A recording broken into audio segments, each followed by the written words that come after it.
as you will be aware, a number of years ago, my family had a quite significant brush with cancer, my child cancer in my particular case.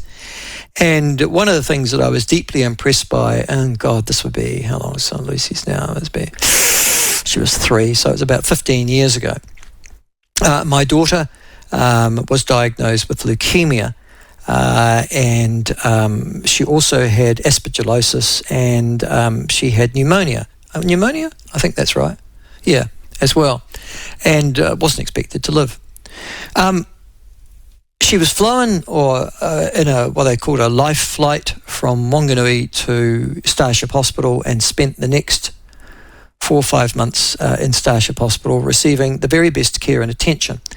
And by the way, you cannot fault Starship as being the very, very best, I think, that probably medical attention officers in this country. If it's one model that we've probably done well, it's that.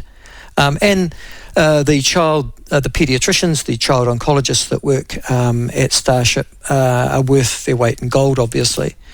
But, sadly, a lot of those kids that go into that child oncology ward, probably about half that would, over half in actual fact, that would have gone on with Lucy, didn't come out. And that tragedy will be with those families forever. But now I'm at the other end of the world, and I'm now into my 50s and 60s, my 60s obviously, and the disease that is prevalent and ends life prematurely in this country is cancer for adults as well.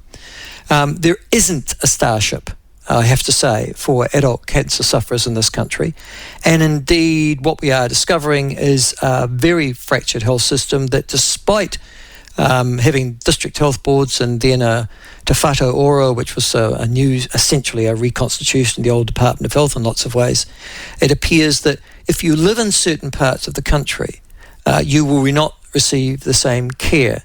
One of the worst parts of the country to live in is Otago Southland, where the access to cancer care is, well, I won't say third world, but there will be people dying and next and the year after as a consequence of the lack of service available to there in comparison to other places in the country. Joining us to talk about that is the Head of Cancer Services at the New Zealand Cancer Society, Craig Watson, and he joins us this afternoon. Craig, thanks very much for joining us. Thanks for having me, Michael. Listen, we're really talking about post-code, post-healthcare, aren't we? Absolutely we are. We definitely are. So why is healthcare in a relatively, apparently they're the most educated region in New Zealand, in actual fact, Otago, according to statistics, why is Otago Southland one of, if not the worst region in New Zealand to get to cancer?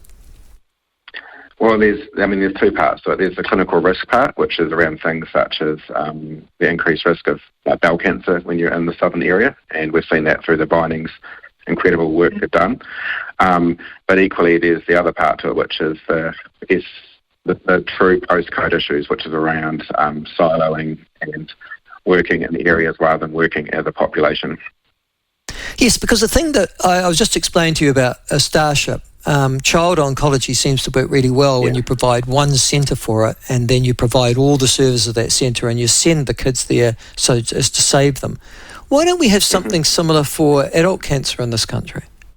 I mean, you're absolutely right. So I used to be a radiation therapist myself, and I finished off my career in Australia. And in Australia, you work in populations of millions, not of hundreds of thousands. And that's how you work together, and you provide specialty areas such as paediatrics. It could be brain cancer, it could be head and neck.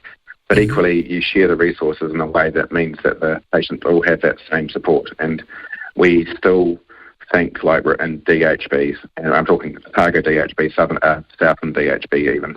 We still think in areas of councils rather than communities as a whole. And the South Island's only 1 million people, so why would you think we can chop that up in 1 million different ways? We've got to think as one. So the centralisation of health services, particularly specialist health services, I would have considered to be an imperative. I get it why it didn't happen under DHBs, because they did all become silos. I spent 3 years as an elected member on a DHB, and boy, did we think like a silo. But I don't get it if you are actually meant to be reconstituting New Zealand into a sort of enlarged Department of Health? Is it just sheer parochialism and stupidity that stops common sense happening? Well, I won't comment on the stupidity bit, but from a parochialism point of view, I think where the funding lies is where the support happens. And if we fund areas rather than fund the populations, we have that risk. And at the moment, to send, and we've done this, send clients up here for treatment from Southern, we have to get approval and things have to go through hoops, and we need enablers to make this happen. We don't need blocks, and there's too many blocks at the moment, I think, Michael. Okay, I get that cancer treatment's a specialist area, oncology in general, and you wouldn't have necessarily a huge number of oncologists in New Zealand. Do we import them like we do for many of our specialists, or are they trained nationally in this country? So from where to go, it can be 15 years to train up a radiation oncologist. And 15 years ago, I was working in Devlin Hospital, and we were having these conversations back then about retirements and the growth of cancer. So cancer is doubling every, till 20-odd years. And we were talking then about it. And we continued in this time to rely on importing from overseas. And while we wouldn't be here if it wasn't for these incredible doctors who have come from the likes of the NHS, the reality is, if you don't train them, at some point the tide goes out rather than in, and this is where we sit now. This isn't a new problem. This is a problem we haven't accounted for over generations, really. Okay, so the essential part is we're not training enough specialists in the health workforce, and we have been relying upon migrants to come in and fill those gaps. Is the other reason, though, because once we have trained those specialists, Craig, they leave and go to places where they're paid better? There's always an issue around money, but I've got friends who are still clinical, and it's not all about the money. People move for better conditions as well, better opportunities, and like you mentioned before, if you're in the southern area, you might not get to do certain things because Southern BHB might only do certain components of treatment. But actually, if we thought of the South Island, then there's an opportunity for people to specialise and do what interests them, but still stay local. Dunedin is a great place to raise a family. It's not necessarily a great place to be in healthcare. So let's look at that and say, how can we improve the conditions for the people working there, not just pay them more? But then you've just mentioned the fact that there's just slightly less, might be about around 1 million people living in the South Island. It's a large area, obviously. Would it be better just to have one area that deals with oncology? I mean, I know it's going to be not so wonderful for people who've got to travel from, Southland or the West Coast or Nelson to, say, Christchurch or somewhere central like that. But it's better than having no service at all, isn't it?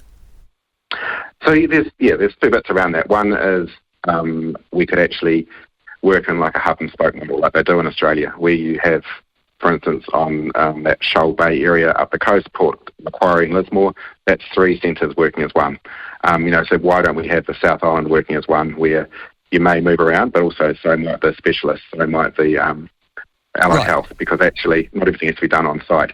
The second bit to that, though, is around access. And so if a cancer patient needs to come to Christchurch for treatment, and sometimes we're setting up for 20 at a time here, they can get from the ministry $100 per night for accommodation. That's been the same for 15 years. And I'm sure you're well-travelled, Michael. There's many places where you can get accommodation for $100 a night. And so people can't afford to have treatment. I've met people who have made the decision not to travel for treatment, so have chosen to stay at home with their family and not travel. And so that's people going, you know what, I can't afford the public health system. And that's not where I want us to be in New Zealand. I think that's a real tragedy in itself. Okay, I'm anticipating, though, that a whole series of people on the North Island will have the same problem, particularly, say, people living in Gisborne, Wanganui, New Plymouth, not near major population areas as well. So oncology in New Zealand, I think, is offered through what? Is it the 3 major areas of Christchurch, Wellington, Auckland? Is that right? No, it's radiation oncology is in places in the North Island. Yeah, you're probably right. There's Hamilton, there's Tauranga, Army and Wellington, and Auckland, obviously, sorry. And in the South Island, you've got radiation oncology in Dunedin and Christchurch. Right, okay. And what you're saying is there's 2 barriers. One is access to the service and to specialist service. The second is the travel, accommodation, costs of people living obviously in rural and provincial New Zealand and accessing it. Is that right? Yeah, so $100 a night if you're a cancer patient and need to travel for treatment, $260 a night if you're an MP travelling to be an MP. And so I guess you could argue that we value our MPs 2.5 times what we value a patient, which isn't amazing, really. Okay. Cancer itself, I'm sorry, I'm probably of the age where I'll catch it sooner or later. I don't know. What are our rates in this country? Are they the same as the rest of the Western world? They're increasing like the rest of the world. There are certain cancers that have a higher incidence in New Zealand, and bowel cancer is one of those. Why is that? Because you said in your introductory remarks also that it's worse in Otago Southland. Is that white people have bowel cancer? I mean, we can get into arguments around whether or not it's the nitrates in the water and so forth. I'm not the scientist. I'm just the person at the other end that helps those that get it. No. But I'd be interested what your thoughts are as to why there would be such a high incidence of bowel cancer. There's a correlation, I think, in New Zealand between rurality and bowel cancer, so there's probably something in that. And then also, you're probably right, it's probably our lifestyle perhaps that may be acting towards it too. But there is definitely a strong instance in New Zealand and then a strong instance again in southern